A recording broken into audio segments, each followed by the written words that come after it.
to Global Education Drive International Exam Study Club. My name is Blessing and I'm a girl.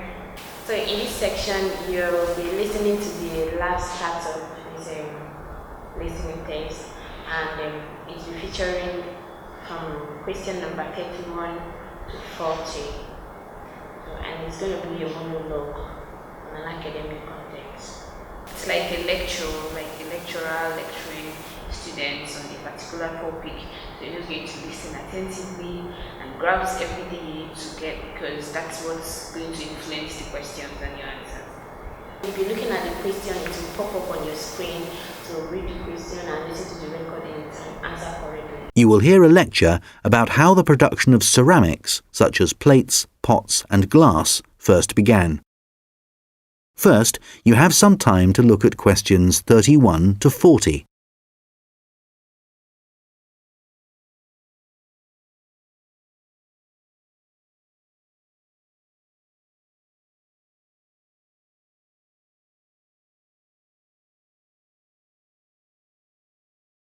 Now listen carefully and answer questions 31 to 40.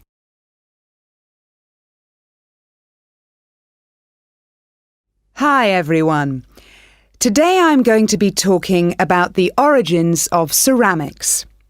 So first of all, let's start off with, what is a ceramic? Well, generally speaking, ceramics are what you get when you apply heat to certain inorganic, non-metallic solids and then allow them to cool. And examples of ceramics are everyday things like earthenware pots, crockery, glassware, and even concrete. So how did it all begin? Well, it all started around 29,000 years ago, when humans discovered that if you dig up some soft clay from the ground, mould it into a shape, and then heat it up to a very high temperature, when it cools, the clay has been transformed into something hard and rigid. And so what did those first humans do with their discovery? Well, they created figurines, which were small statues and which depicted animals or gods or any shape that the clay could be moulded into. And all this activity was centred around southern Europe, where there is also evidence of ceramics that were created much later. The early humans also found a practical use for their discovery, such as storing things like grain, although there were drawbacks. The pots were porous, so that although they could carry water in them, it wasn't possible to store it over a long period. And also they were quite brittle and shattered very easily if they were dropped. But despite these problems, it was many thousands of years before there were any improvements. In China, at around 200 BC, they discovered that by adding minerals to the clay, they could improve both the appearance and the strength of the ceramics. But it took nearly 1,000 years before they perfected the process to produce high-quality ceramics known as porcelain. And once they had perfected the process, they kept it a secret for another 1,000 years. Compared to the first ceramics, porcelain was lighter, finer, harder, and whiter, and became an important commodity in China's trading with the rest of the world for hundreds of years. In fact, it became so valuable that it was known as white gold, and spies were sent to China to discover what they did to the clay to produce such high-quality merchandise. It wasn't until the 18th century that the secret began to unravel. A German alchemist called Johann Friedrich Böttger was asked by the king to make gold out of lead.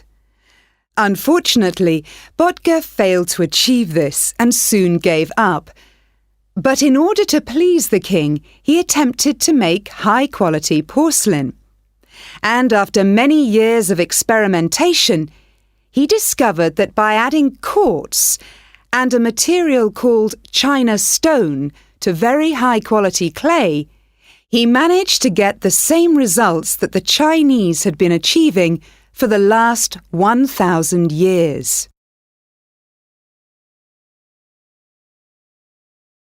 We'll now look at another ceramic which is made from mixing sand with minerals and heating to over 600 degrees Celsius. When this mixture cools, the result is, of course, glass. The main difference between ceramics made from clay and glass is that clay is made up of crystalline plates which become locked together in the cooling process, whereas glass cools too quickly for crystals to form. Apart from that, the process of heating up naturally occurring materials to transform them is the same. The origins of glass date back to 3500 BC, but it wasn't until the Roman Empire, 2000 years ago, that the art of glass blowing and the practical uses of glass became more widespread. One of the more innovative uses was to use it in windows, as up until then they had just been holes in walls. It must have been very drafty in those days. The Romans were also responsible for inventing concrete, and although the origins are uncertain, experts think that this is largely due to the high level of volcanic activity in the area. The Romans observed that when volcanic ash mixes with water and then cools, it gets extremely hard and almost impossible to break up. The chemical reaction that follows is very complex and continues for many years, and the concrete just keeps getting harder.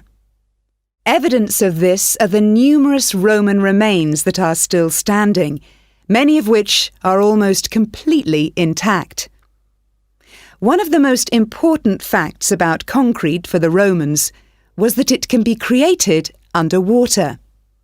As the Roman Empire grew, the Romans needed to take control of the seas, and for this they needed to build harbours capable of holding a fleet of ships. Pouring concrete mixture into the sea immediately started the hardening process, and rather than just dissolving in the mass of water, the substance was tough and long-lasting. This strange characteristic of concrete made a significant contribution to the success of the Roman Empire.